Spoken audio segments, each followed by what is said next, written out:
Neste vídeo, você verá os melhores relatos do YouTube. Aproveita e deixa seu like, é de graça e ajuda muito o canal. Era uma tardinha de lua minguante quando seu Zé Justino sentou na varanda de sua casa de taipa, no meio daquele sertão brabo de Pernambuco. Os vizinhos e parentes chegavam devagarzinho para ouvir mais um dos causos do velho. Tinha fama de bom contador de história. E todo mundo sabia que aquela ruga funda no rosto contava muito mais do que as palavras. O narrador observava a cena com atenção. Seu Zé Justino era um senhor de quase 80 anos. Pele enrugada pelo sol inclemente do sertão, mãos calejadas de tanto trabalhar na roça. Seus olhos ainda vivos e penetrantes pareciam guardar segredos que só a sabedoria dos anos podia revelar. Meu povo, vou contar hoje uma coisa que sucedeu comigo mesmo, lá pelos anos de 67, quando eu era um caboclo novo e destemido. Os olhos dos presentes brilhavam na expectativa. O velho homem ajeitou o chapéu de palha gasto, passou a mão na barba por fazer e continuou. Naquele tempo, eu era caçador e andava pelos matos sem medo de nada. Um dia, estava eu caçando uns preá lá na mata do riachão. Tinha entrado bem mais fundo do que o de costume. O sol já estava ficando fraco, mas eu teimei em continuar. O narrador notou como todos ouviam com atenção. O velho sabia criar suspense, fazendo pausas calculadas, abaixando o tom de voz nos momentos certos. Foi quando escutei um assobio estranho, primeiro longe, depois bem pertinho de mim. Meu cachorro valente, que nunca teve medo de nada, começou a ganir baixinho e se esconder atrás das minhas pernas. Seu Zé tomou um gole de café antes de prosseguir, seus olhos perdidos em algum ponto distante, como se estivesse revivendo aquela lembrança. Gente, eu sei que tem muito cabra por aí que não acredita nessas coisas, mas eu vi com esses olhos que a terra há de comer. No meio das foias apareceu uma menina. Mas não era menina comum, não. Tinha o cabelo preto e comprido que cobria quase todo o corpo e um zóio verde que parecia duas brasas.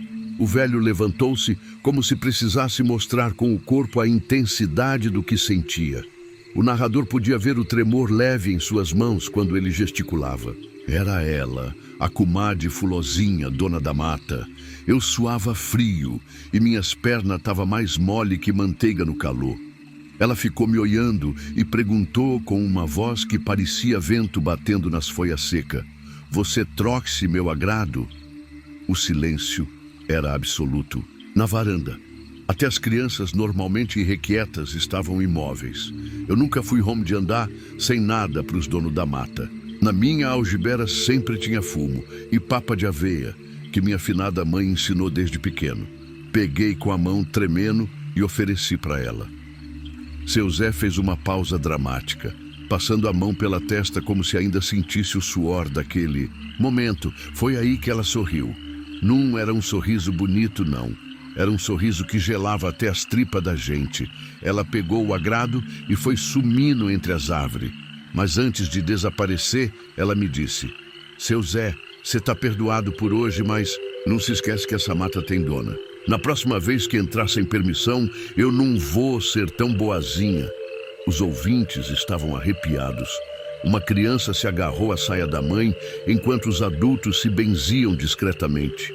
Eu juro pela luz dos olhos da minha defunta mãe que tentei sair dali, mas estava perdido.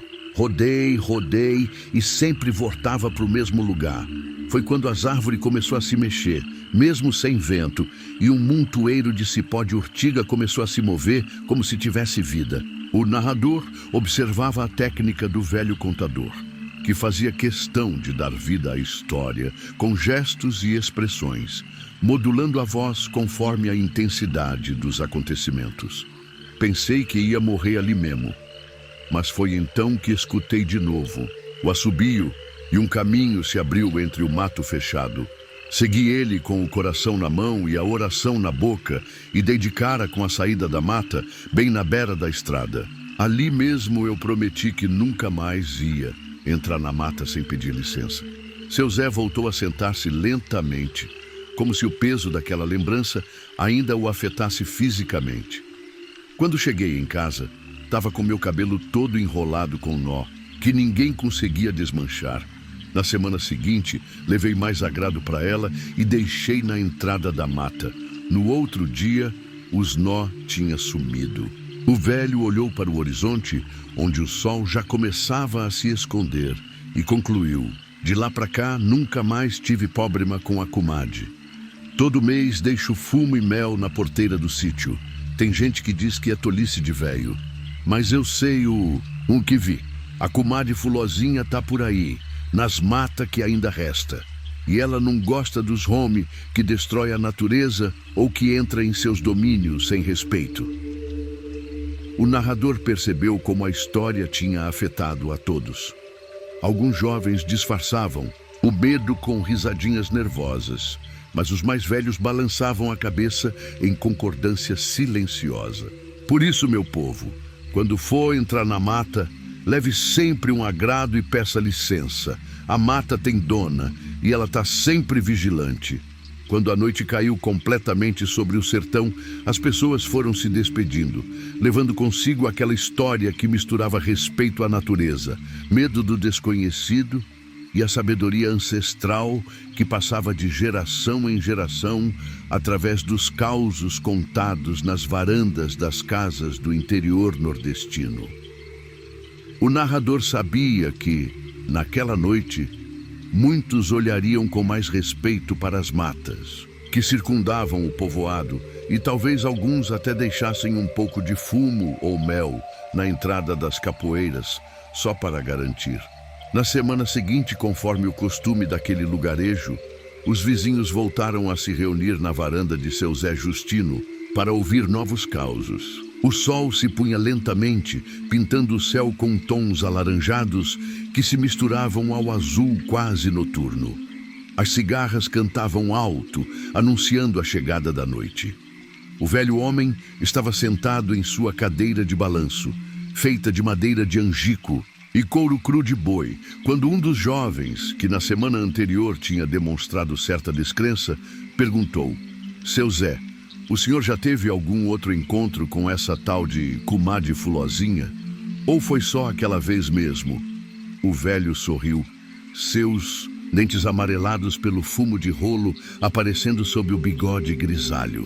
Os olhos enrugados nas extremidades ganharam um brilho diferente, como se ele tivesse esperado por aquela pergunta durante toda a semana. Meu filho, quem pensa que só viu comadre Fulozinha uma vez na vida, ou tá mentindo, ou já tá debaixo do chão, respondeu o velho, acomodando-se melhor na cadeira. Vou contar mais uma passagem que tive com ela, mas essa aqui poucas pessoas sabem. Todos se aproximaram mais. Até os que estavam em pé deram um jeito de sentar nos degraus da varanda ou no chão de terra batida. O narrador observava como seu Zé tinha o dom de criar uma atmosfera quase mágica ao redor de suas histórias. Foi uns anos depois daquele primeiro encontro que já contei a vocês. Eu tinha casado com Dona Sebastiana, que Deus a tenha, e nós morava numa casa pequena perto do Riacho Seco. Foi um ano de seca braba, dessas que mata até mandacaru. O gado morria nos curral e as plantas secava antes mesmo de crescer. O velho fez uma pausa, tomando um gole da cachaça que alguém havia lhe oferecido em uma caneca de alumínio amassada. A fome estava batendo na porta e eu, desesperado, resolvi adentrar a mata do Juremar, onde ninguém tinha coragem de ir. Dizem que lá era o reinado de comadre Fulozinha, o lugar onde ela vivia. Mas eu estava disposto a enfrentar qualquer coisa para levar comida para casa. Uma mulher mais velha se benzeu, enquanto as crianças se aproximavam mais das mães. O clima de tensão era palpável. Peguei minha espingarda velha, um punhado de fumo bom que guardava para a ocasião especial e uma panelinha de mel que Sebastiana tinha escondido. Entrei na mata bem cedo, quando o sol ainda nem tinha aparecido direito. O narrador observou como o velho contador usava o corpo para dar mais expressão à história. Suas mãos nodosas desenhavam no ar o formato da espingarda e seus olhos se estreitavam como se estivessem procurando caminhos pela mata fechada. O mato era fechado, cheio de jurema e mandacaru. Fui entrando devagar, pisando com cuidado para não fazer barulho. Tinha levado meu cachorro Valente, aquele mesmo que já tinha visto a comadre. O bicho estava inquieto, fungando e olhando para todos os lados. Sabia que tinha algo de estranho ali. Seu Zé fez uma pausa para enrolar um cigarro de palha. Seus dedos trêmulos trabalhavam com habilidade e logo o aroma forte do fumo se espalhou pela varanda. Acendeu-o com um palito de fósforo e soltou uma baforada antes de continuar. Depois de umas 2 horas andando, achei um veado matero, desses grande, de chifre bonito. Tava pastando numa aberta da mata e nem me viu chegar. Preparei a espingarda, mirei bem no pescoço dele, como meu pai tinha me ensinado. Mas quando fui puxar o gatilho, escutei um assobio tão forte que me deixou surdo por um momento. Nesse instante, uma brisa suave passou pela varanda, fazendo as folhas das árvores próximas farfalharem, como se a própria natureza confirmasse a história do velho. As crianças se aconchegaram mais junto às mães. Quando dei por mim, o veado já tinha sumido e meu cachorro estava ganino e se escondendo atrás de uma moita. Foi aí que senti um cheiro doce no ar, parecendo perfume de flor de jurema. E no meio do mato, vi uns cabelos pretos se movendo como se tivesse vida própria. Seu Zé se levantou de novo, a voz ficando mais baixa, obrigando todos a se inclinarem para a frente para ouvi-lo melhor. Era ela de novo, mas dessa vez estava diferente. O rosto dela não parecia mais de menina, mas de mulher feita. O zóio estava mais verde, quase brilhando no meio da mata escura. Ela veio chegando perto, devagar, e eu fiquei paralisado, sem poder mexer um dedo sequer. Um dos homens mais velhos soltou um suspiro pesado, como se também já tivesse passado por experiência semelhante. Ela chegou bem perto, tão perto que pude sentir o bafo dela na minha cara.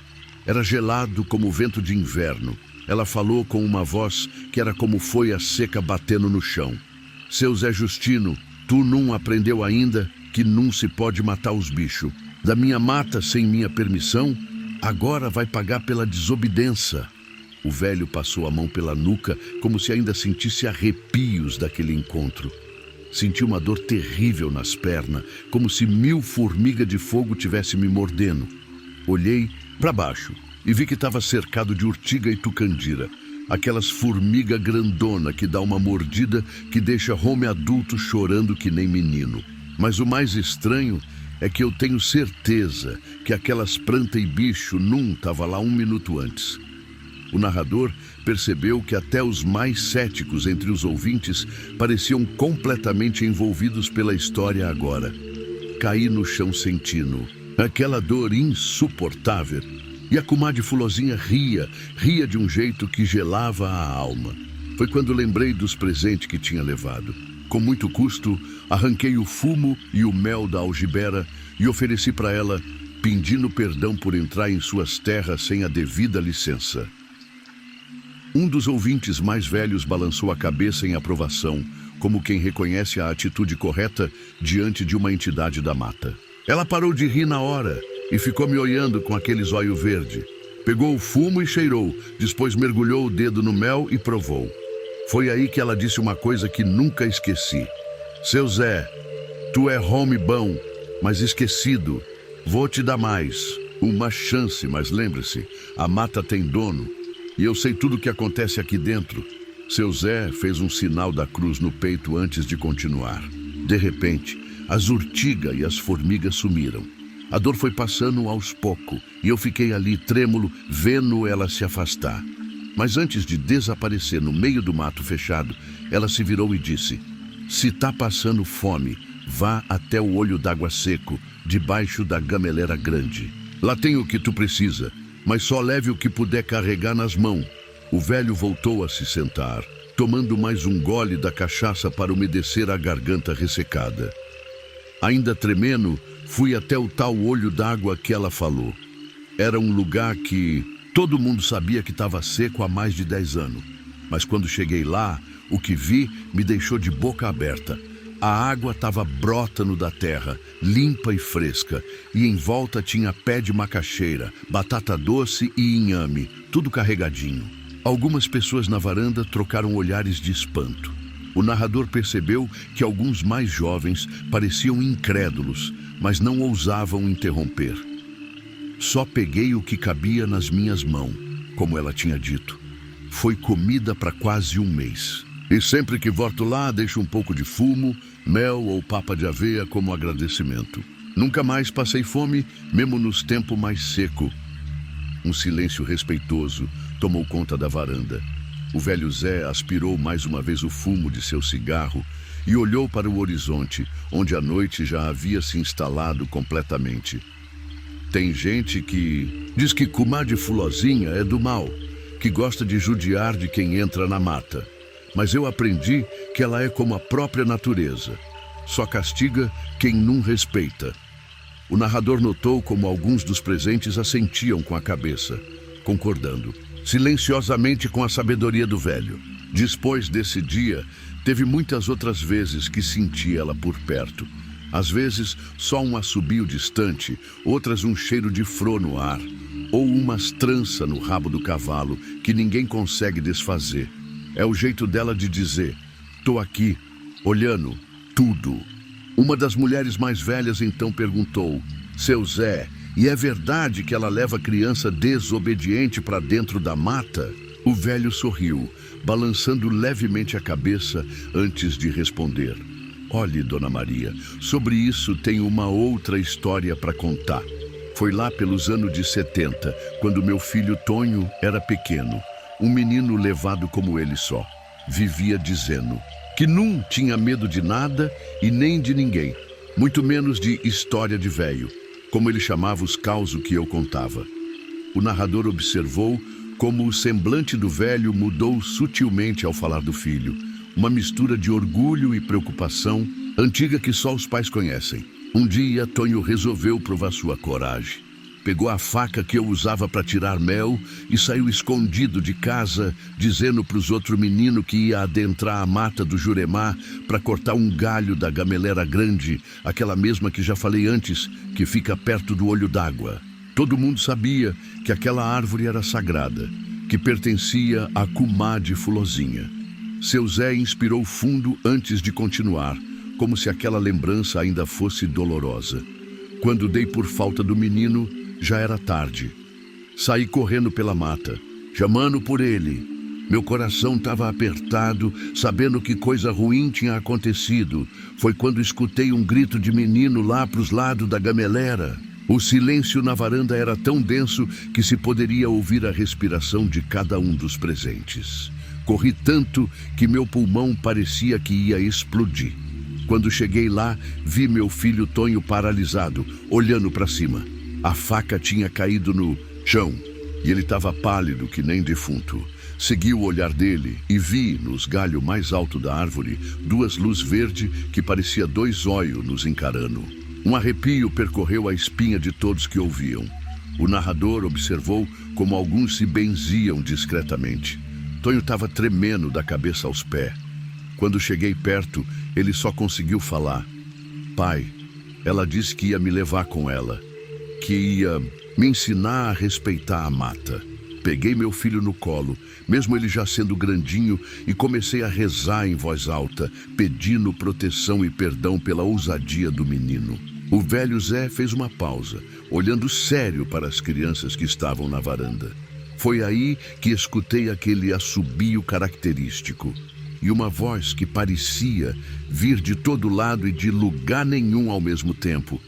Leve seu filho, Zé Justino, mas ensinei a ele que a mata tem dona e eu não gosto de quem maltrata minhas árvores e meus bichos. Uma das crianças presentes soltou um gemido baixo de medo, abraçando-se mais à mãe. Peguei Tonho no colo e saí dali o mais rápido que pude. Quando chegamos em casa, notei que o cabelo dele estava todo embaraçado com um nó que ninguém conseguia desfazer. E o mais impressionante, No braço do menino tinha uma marca vermelha, igualzinha a uma folha de jurema, que nunca mais saiu da pele dele. Tá lá até hoje. Seu Zé fez uma pausa para acender outro cigarro. Sua mão trêmula refletindo a emoção que ainda sentia ao relembrar aquele episódio. Daquele dia em diante, Tonho nunca mais duvidou das histórias que eu contava. Virou o homem mais respeitador da natureza que esse sertão já conheceu. Até hoje, antes de entrar na mata, ele deixa um agrado na porteira e pede licença em voz alta. O narrador percebeu que aquela história tinha um efeito particularmente forte nas crianças presentes, que olhavam para o mato escuro ao redor com olhos arregalados de medo e respeito. Tem muita gente da cidade que vem aqui e ri dessas histórias, diz que é superstição de gente da roça. Mas todos que nasceu e se criou nessa terra sabe que tem coisa que os livros não explicam. A comadre Fulozinha é um desses mistérios que só entende quem respeita. Um dos homens mais jovens, que parecia algo cético no início da noite, agora perguntou com voz hesitante: "Seu Zé, e como é que a gente sabe se está perto dela? Tem algum sinal?" O velho sorriu, satisfeito com a pergunta. "Tem, sim, meu filho. Quando você está na mata e sente um vento frio, mesmo num dia quente. Quando escuta um assobio que parece longe, mas está perto. Quando os bichos ficam tudo inquieto de repente. Ou quando sente um cheiro doce de flor de jurema onde não tem pé dessa planta por perto. Tudo isso é sinal que ela está por ali, te observa-no." O narrador observava como a história já tinha cumprido seu papel. Aqueles que antes demonstravam descrença agora pareciam pensativos. E era visível que muitos sairiam dali, levando consigo um novo respeito pelos mistérios da mata. Mas o sinal mais certo mesmo é quando os cavalos amanhecem com o rabo e a crina todo trançado em nó que ninguém consegue desfazer. Isso é marca registrada dela. Por isso que muita gente por essas bandas deixa um punhado de fumo ou uma cuia de mel perto do curral. É um jeito de agradar a comadre para ela deixar os bichos em paz. Uma mulher de meia idade se aproximou e perguntou: "E é verdade que ela protege as mulheres que andam sozinha na mata, seu Zé?" O velho assentiu com um movimento lento da cabeça. "É sim, dona Lourdes. Tem uma passagem que aconteceu com sua própria tia, a finada Josefa. Ela me contou uma vez, mas pediu que eu não espalhasse. Agora que ela já está com Deus, acho que não tem problema revelar." Todos se ajeitaram, ansiosos por mais uma história. O narrador percebeu que para aquelas pessoas, os causos de seu Zé não eram mero entretenimento, mas uma forma de manter viva a conexão com as tradições e crenças que moldavam sua identidade cultural. Dona Josefa era parteira, como a senhora bem sabe. Uma noite, chamaram ela para fazer um parto difícil lá na fazenda do Riacho Fundo, que ficava do outro lado da Mata Grande. Era tempo de chuva e o caminho pela estrada estava inundado. O jeito era atravessar a mata, um atalho perigoso que pouca gente tinha coragem de pegar, principalmente de noite. O velho bebeu um pouco mais da cachaça, umedecendo a garganta antes de prosseguir. Ela saiu sozinha, levando só sua bolsa de parteira e uma lamparina. Quando estava bem no meio da mata, o vento apagou a luz e ela ficou no escuro total. Foi quando escutou barulho de gente se aproximando. Era um grupo de homem bêbado que tinha saído da festa na vila. Gente ruim que não prestava. As mulheres presentes trocaram olhares preocupados, como se já adivinhassem o rumo que a história poderia tomar. Dona Josefa tentou se esconder, mas eles já tinham visto ela. Começaram a cercar com intenção ruim. Foi então que um assobio cortou a noite, tão forte que pareceu rasgar o céu. Depois veio um vento gelado e os cabelos dos homens começaram a se enrolar sozinho, apertando tanto que eles gritavam de dor. O velho fez uma pausa dramática, olhando cada um dos presentes nos olhos. Do meio do mato surgiram 2 olhos verdes, brilhando como fogo. Os homens saíram correndo, tropeçando um nos outros, gritando que tinha visto o diabo. Mas não era o inimigo. Não, era ela, a comadre Fulozinha, defendendo uma mulher inocente. Dona Lourdes sorriu, como se tivesse ouvido a confirmação de algo que já sabia no fundo do coração. Dona Josefa contou que depois que os homens fugiram, sentiu uma presença do lado dela. Não conseguia enxergar direito, mas era como se uma menina tivesse pegado na mão dela e começou a guiar pelo caminho escuro. Em menos de meia hora, chegou na fazenda, a tempo de salvar a mãe e a criança. O narrador observava como aquela história em particular tocava profundamente as mulheres presentes, que acenavam com a cabeça em aprovação. Daquele dia em diante, Dona Josefa nunca mais saiu para fazer um parto sem deixar um agrado para a comadre. Fulozinha amarrava um punhado de fumo num galho de árvore perto de casa ou deixava uma cuia de mel na janela. E nunca mais teve medo de andar na mata, mesmo sozinha e de noite. Seu Zé olhou para o céu, onde as estrelas já brilhavam intensamente no manto escuro da noite sertaneja. A comadre Fulozinha é assim. Castiga quem faz mal à mata e aos bichos, mas protege quem respeita. É como se ela fosse a própria alma da natureza, entende? Ela tá aí desde que o mundo é mundo, bem antes dos homens chegar com suas queimadas e desmatamento. Um silêncio contemplativo tomou conta da varanda. O narrador percebia que, para além do medo inicial, as histórias de seu Zé Justino transmitiam uma mensagem profunda de respeito à natureza. Uma sabedoria ancestral traduzida em forma de causos que conectavam aquelas pessoas à terra em que viviam. Por isso, meus filhos, quando forem entrar na mata, peçam licença. Deixem um agrado, respeitem as árvores, os bichos, os rios, porque a mata tem dona e ela está sempre de olho. Nem tudo que a gente vê tem explicação nos livros da cidade. Tem mistério que só o povo da roça conhece, porque a gente vive junto da terra. O velho Zé Justino finalizou sua história enchendo os pulmões com o ar da noite e soltando uma baforada de fumaça que se misturou às sombras do terreiro.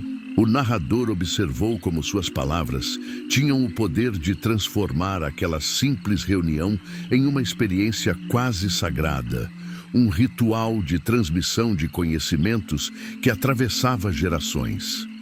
A noite já ia alta quando os vizinhos começaram a se despedir, cada um levando consigo não apenas o arrepio das histórias de terror, mas também uma renovada consciência da relação entre o homem e a natureza.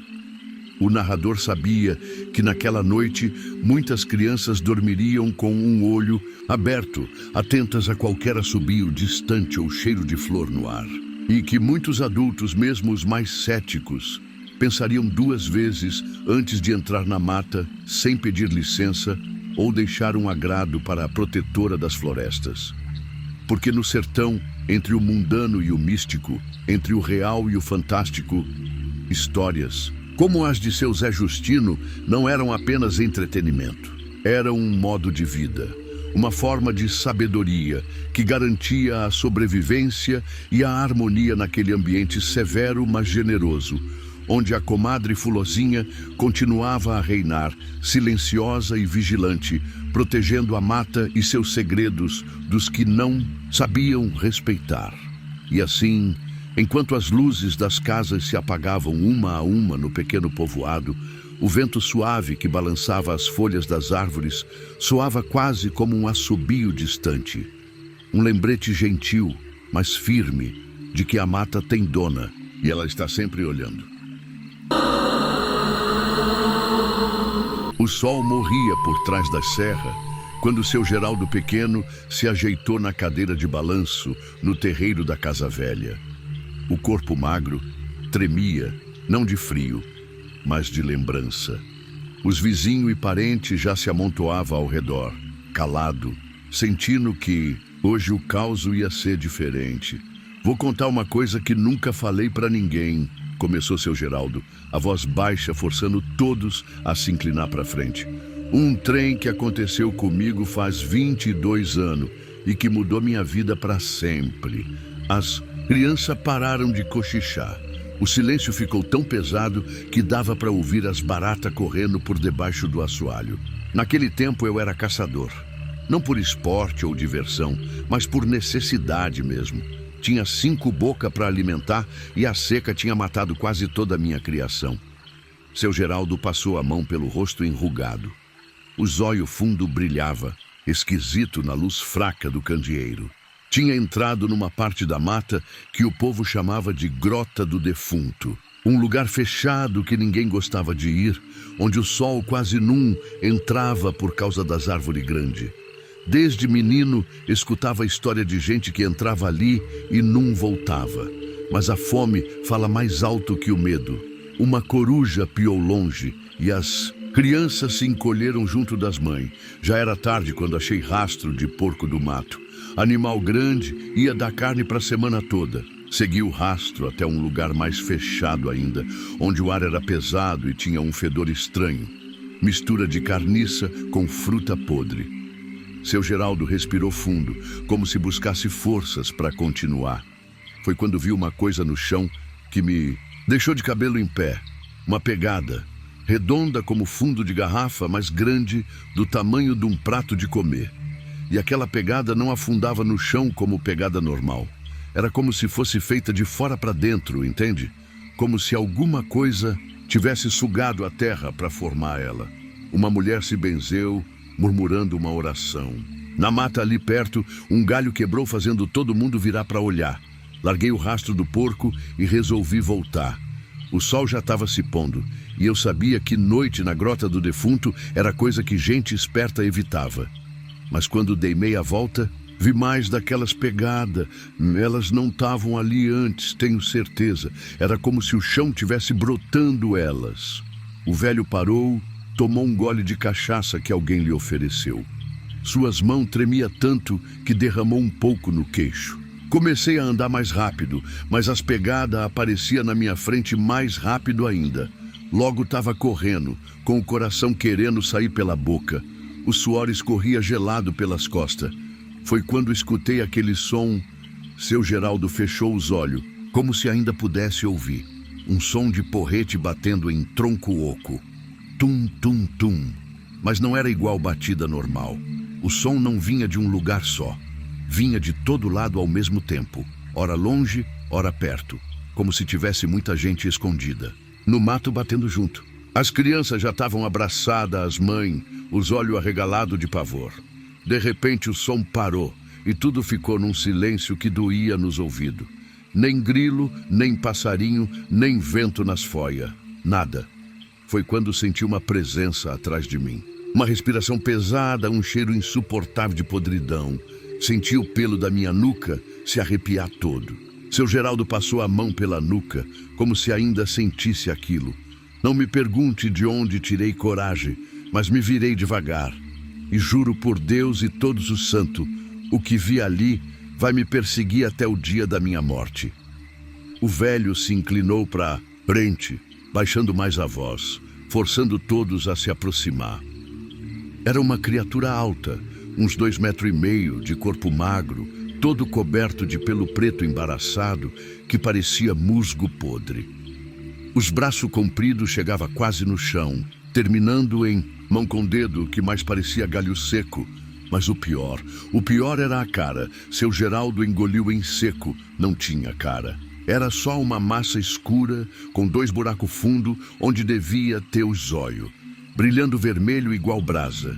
E embaixo, um rasgão que se abriu num sorriso cheio de dente pontudo e amarelado. Um trovão distante ribombou, como se o céu respondesse à história. Meu corpo congelou, minhas pernas não obedeciam mais. A criatura se aproximou devagar, o cheiro de morte ficando mais forte. Foi quando notei os pés dela, redondo como fundo de garrafa, batendo no chão com um som molhado, deixando aquelas marcas impossíveis. Pé de garrafa, sussurrou alguém, e vários se benzeram. A criatura parou na minha frente, inclinou aquela cabeça sem feição e falou. E a voz? Meu Deus! A voz não saía da boca. Parecia vir de dentro da minha própria cabeça. Um som que era como milho moendo na pedra. Cheio de eco. Um silêncio absoluto tomou conta do terreiro. Até o vento parecia ter parado para ouvir. Ela falou assim: Geraldo pequeno, cê tá onde não deve. A carne que cê busca é minha. Os bichos daqui são meu. Cê tem que pagar por entrar no quê? É meu. Minhas pernas tremiam tanto que quase caí de joelho. Não sei como, mas consegui perguntar: o que cê quer? E ele respondeu: um pedaço de ti. As mulheres apertavam os filhos contra o peito. Os homens olhavam em volta, nervoso, como se a criatura pudesse aparecer ali mesmo, no meio deles. Antes que eu pudesse entender o que aquilo significava, a criatura esticou aqueles braços compridos e agarrou meu ombro esquerdo. A dor foi como se 1000 formigas de fogo tivesse mordendo junto. Senti algo rasgando, puxando, arrancando um pedaço de mim. Seu Geraldo, com mão trêmula, abriu os primeiros botões da camisa e mostrou uma cicatriz horrível no ombro esquerdo. Uma marca escura e funda, do tamanho de uma mão grande. Gritei tanto que minha garganta rasgou. Caí no chão, tonto de dor. A última coisa que lembro é da criatura enfiando algo na boca, algo vermelho e pulsante, enquanto me olhava com aqueles buracos que tinha no lugar do zóio. O velho fechou a camisa. Suas mãos tremiam descontrolada agora. Acordei 3 dias depois, na casa do velho Sebastião, curandeiro dessas bandas. Ele me disse que me achou desmaiado na beira da mata, com aquele ferimento horrível que não parava de sangrar. Quando contei o que tinha acontecido, ele só balançou a cabeça e disse: o pé de garrafa marcou você. Levou um pedaço da sua alma junto com a carne. Você tá ligado a ele agora. Um sussurro de horror percorreu o grupo. Uma das crianças começou a chorar baixinho. E é verdade. Desde aquele dia, nunca mais fui o mesmo. Às vezes, nas noites de lua nova, acordo com aquela dor no ombro. E quando olho pela janela, vejo 2 luzes vermelhas me observando da beira do mato. Escuto aquele som de batida em tronco oco e sei que ele está me chamando. Seu Geraldo olhou para o céu, onde a lua minguante aparecia entre nuvens escuras. Tem noite que acordo andando já perto da mata, sem saber como cheguei lá, e sempre encontro pegada redonda ao redor da minha casa. Todo mês, na lua nova, deixo um pedaço de carne fresca na beira do mato, porque ele disse que ia voltar para pegar o resto de mim, e o pé de garrafa sempre cumpre o que promete. O silêncio que seguiu era tão pesado que sufocava. De repente, um som distante de batida em madeira oca veio da direção da mata. Tum, tum, tum. As crianças gritaram, os adultos se levantaram assustados. Seu Geraldo continuou sentado, um sorriso estranho no rosto enrugado. Tá vendo? Ele sempre tá por perto. E agora que vocês ouviram minha história, ele conhece vocês também. Talvez ele visite algum de vocês um dia. E lembrem, ele sempre quer um pedaço de quem entra no que é dele. Naquela noite, ninguém dormiu direito no povoado. E nos dias que se seguiram, muita gente jurou ter visto pegada redonda aparecendo misteriosamente no chão das suas casas. Quanto a seu Geraldo, foi achado morto 1 semana depois, na beira da grota do defunto. O corpo inteiro, menos o coração, que nunca foi encontrado.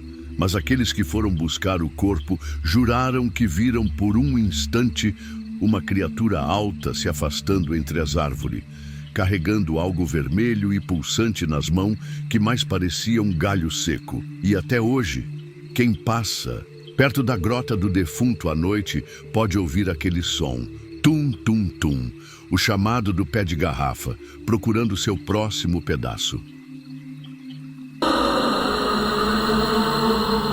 A chuva caía firme naquela noite de lua escondida, quando seu João Severino chegou na bodega de seu Antônio.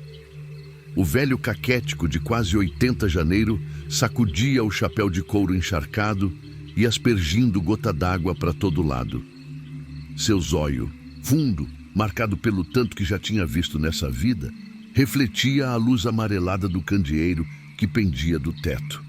"Ou de casa, tem lugar para um velho ensopado se aquentar?"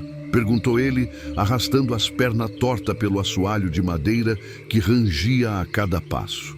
Os homens da vila que jogava cartas e bebia cachaça pararam e olharam para o velho. Era conhecida a fama de João Severino como contador de causo, e numa noite de tempestade como aquela, nada melhor que uma história para espantar o frio e fazer o tempo passar. "Entra, seu João. Senta aqui perto do fogo que hoje o senhor não sai daqui sem contar um desses causos arrepiantes", falou seu Antônio, o dono da bodega, puxando uma cadeira para o velho. João Severino sentou, aceitou a caneca de cachaça que lhe ofereceram e ficou calado, olhando para o fogo como quem enxerga coisa que os outros não veem. Depois de um gole demorado, soltou um suspiro pesado. "Hoje faz 33 anos", falou ele, mais para si mesmo que para os outros. 33 anos do quê, seu João?" perguntou Zeca do Brejo, um rapaz novo que não conhecia todas as histórias do velho. João Severino virou aqueles olhos fundos pro rapaz, e um silêncio pesado tomou conta da bodega. Só se ouvia a chuva batendo no telhado de zinco e o estalido da lenha queimando no fogão. 33 anos que encontrei a noiva da encruzilhada", respondeu ele finalmente, com uma voz que parecia vir de dentro de um túmulo. Os homens mais velhos se benzeram. As mulheres que ajudavam na bodega pararam de fazer o que estavam fazendo e chegaram mais perto. Todo mundo conhecia a menção daquela história, mas poucos tinham ouvido da boca de quem viu. "Naquele tempo, eu era tropeiro", começou seu João, o zóio perdido na memória. "Levava e trazia mercadoria de Garanhuns até a cidade pequena do sertão adentro. Viajava muito sozinho, em lombo de burro, por aquelas estradas que era mais trilha que outra coisa. Tomou outro gole de cachaça antes de continuar. Era uma noite igual essa, mas pior. Chuva de tirar casca de árvore, vento de arrancar chapéu, da cabeça trovão que parecia que ia rachar o mundo no meio. Eu estava voltando de uma entrega em Cruzeiro do Nordeste, um fim de mundo que hoje nem existe mais no mapa." O velho tossiu, limpou a garganta e prosseguiu, enquanto todo mundo escutava. Em silêncio, a chuva tinha transformado a estrada num lamaçal só. Já era bem tarde e eu procurava um lugar para me abrigar. Foi quando cheguei naquela encruzilhada, sabe? Aquela onde a estrada de Água Preta cruza com a que vai para a Serra do Zangico. Os mais velhos balançaram a cabeça, conheciam bem o lugar. Os jovens se entreolharam, sentindo um arrepio subir pela espinha. Tinha uma casa velha ali perto, abandonada há anos. O povo dizia que era amaldiçoada, que tinha pertencido a um coroné das antigas que matou muita gente. Mas com aquela chuva, qualquer teto era bênção. Amarrei meu burro debaixo de uma árvore grande e entrei. Seu João Severino pegou a caneca trêmula com as mãos enrugadas e tomou mais um gole, como se precisasse de coragem para continuar. Acendi um toco de vela que carregava na mochila. A casa estava caindo aos pedaços. Móveis quebrados, resto de pano, velho, chão podre. Arrumei um canto onde o teto não vazava muito e me preparei para passar a noite. Tirei a roupa molhada, vesti outra seca e deitei no chão usando a mochila de travesseiro. Um trovão forte sacudiu a bodega nesse instante, como se o próprio céu quisesse participar da história. Algumas mulheres soltaram o pequeno grito, as crianças se agarraram nas mães. Foi quando meia-noite bateu. E eu sei que era meia-noite porque meu relógio velho de bolso parou naquela hora e nunca mais andou. Escutei um barulho de carroça chegando. Achei estranho quem estaria viajando naquela tempestade. Me aproximei da janela quebrada e expirei. O velho fez uma pausa, olhando cada um dos presentes, como se avaliasse se eles estavam preparados para o que vinha a seguir. O que vi me gelou o sangue. Era uma carroça velha, puxada por 2 cavalos pretos como carvão. Mas não era isso o estranho. Estranho era que os cavalos não faziam barulho nenhum quando pisava no chão, mesmo com tanta lama. E mais estranho ainda, a chuva caía por todo lado, menos em cima da carroça. Era como se ela estivesse coberta por algum teto invisível. As crianças agora estavam todas no colo das mães. Os Home tinham esquecido da cachaça e das cartas. Da carroça desceu um homem vestido de preto, magro que parecia um espantalho, com um chapéu que escondia o rosto. Ele abriu a porta da carroça e estendeu a mão. Foi quando ela desceu. João Severino fechou os olhos por um momento, como se a lembrança fosse dolorosa demais. Era a noiva mais linda que já vi na minha vida. Vestido branco comprido, véu cobrindo o rosto, uma coroa de flor na cabeça, mas tinha algo errado. O vestido estava manchado de vermelho escuro no peito e ela andava como se não tocasse o chão. Um sussurro de terror percorreu a bodega. Um dos homens fez o sinal da cruz. O homem de preto e a noiva entraram na casa. Eu me escondi rápido atrás de uma porta velha. Eles caminharam até a sala, onde tinha um altar improvisado, feito com vela preta. A noiva ficou parada, imóvel como estátua, enquanto o homem rodeava ela, falando coisa numa língua que eu nunca tinha ouvido. Seu João tremeu visivelmente, não de frio, mas de lembrança. Aí o homem de preto levantou o véu dela. Eu juro pela alma da minha falecida mãe que o que vi vai me assombrar até o fim dos meus dias. A noiva não tinha rosto. Era só um vazio, escuro, com 2 pontos brilhantes onde devia ter os olhos. Uma das mulheres deu um grito abafado e saiu correndo para a cozinha. As crianças já choravam baixinho. O dono da bodega encheu novamente a caneca de seu João, que bebeu tudo de um gole. Só. O pior ainda estava por vir. O homem de preto tirou uma faca grande e enferrujada de dentro da roupa e apontou para onde eu estava escondido. Com uma voz que parecia vir do fundo da terra, ele disse: "Saia daí, mortal. A noiva quer conhecer você." O velho parou, respirando fundo, as mãos tremendo tanto que teve que pousar a caneca na mesa. Pensei em correr, mas minhas pernas não obedeciam. Era como se tivesse grudado no chão. Saí de trás da porta, como quem vai para o próprio enterro.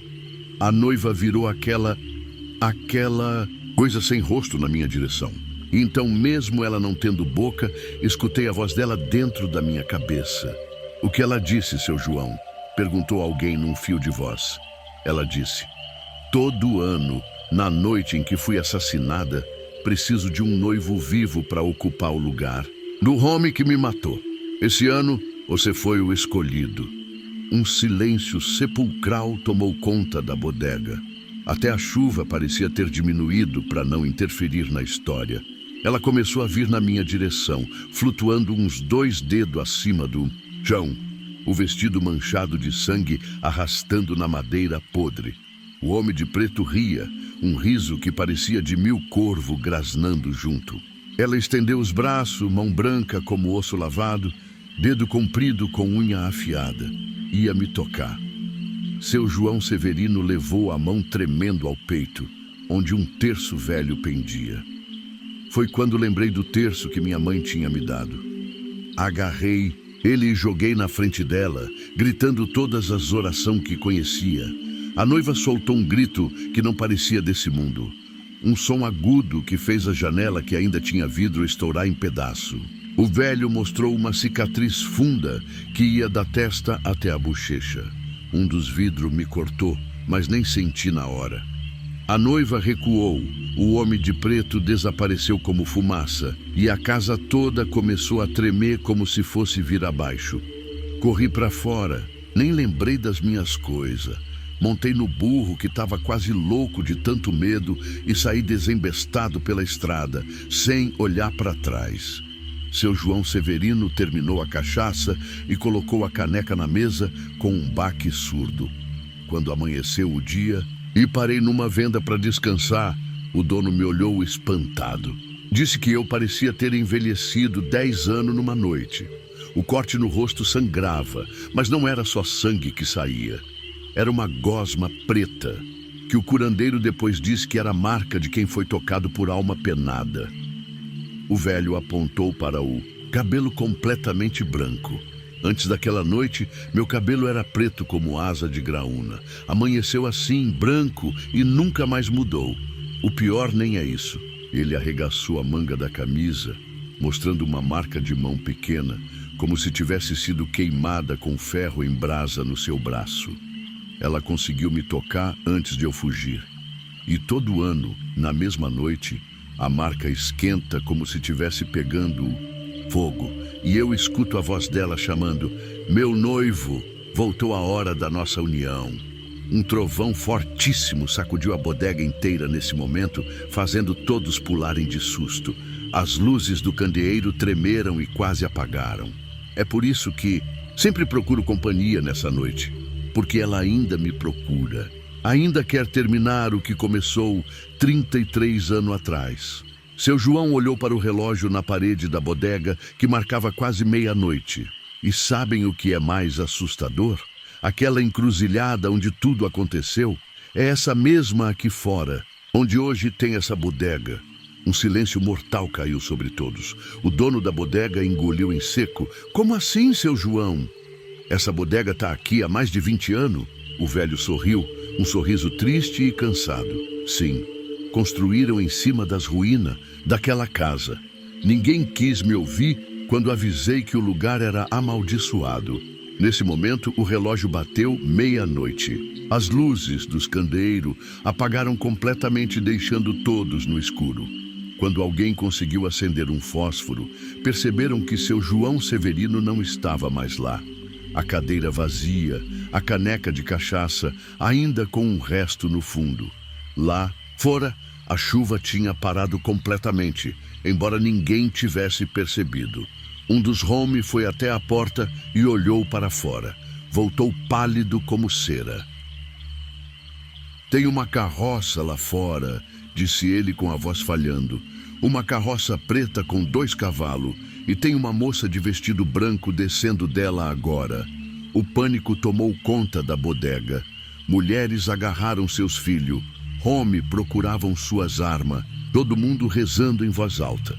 O dono conseguiu acender outro candeeiro, mas a luz parecia fraca demais. Foi quando a porta se abriu sozinha. No vão, recortada contra a escuridão da noite, estava uma figura de vestido branco manchado de vermelho, o véu cobrindo o rosto, uma coroa de flor murcha na cabeça. Em sua mão branca como osso, ela segurava o chapéu conhecido de seu João Severino. Uma voz, que parecia vir de dentro da cabeça de cada um dos presentes, sussurrou: ele finalmente aceitou ser meu noivo. Quem será o próximo ano? A porta bateu, com força. Quando os homens tiveram coragem de olhar lá fora, não havia sinal de carroça, noiva ou de seu João Severino. Só uma marca estranha na lama, como se alguém tivesse desenhado um círculo perfeito. Dizem que até hoje, todo ano, na mesma data, quem passa pela antiga bodega, que nunca mais abriu depois daquela noite, pode ver uma carroça preta parada na encruzilhada e um casal dançando sob a chuva. Um velho de cabelo branco e uma noiva sem rosto. E se você olhar nos olhos do velho, vai reconhecer o terror eterno no olhar de João Severino, condenado a ser o noivo da morte por toda a eternidade. Alguns juram que, se você parar numa encruzilhada sozinho à meia-noite, principalmente em noite de chuva, e assobiar 3 vezes, pode ouvir o som de uma carroça se aproximando. Mas ninguém nunca ficou tempo suficiente para confirmar. Porque todos sabem que a noiva da encruzilhada ainda procura um substituto para o seu João. E ela pode escolher qualquer um que desrespeite os mistérios da noite.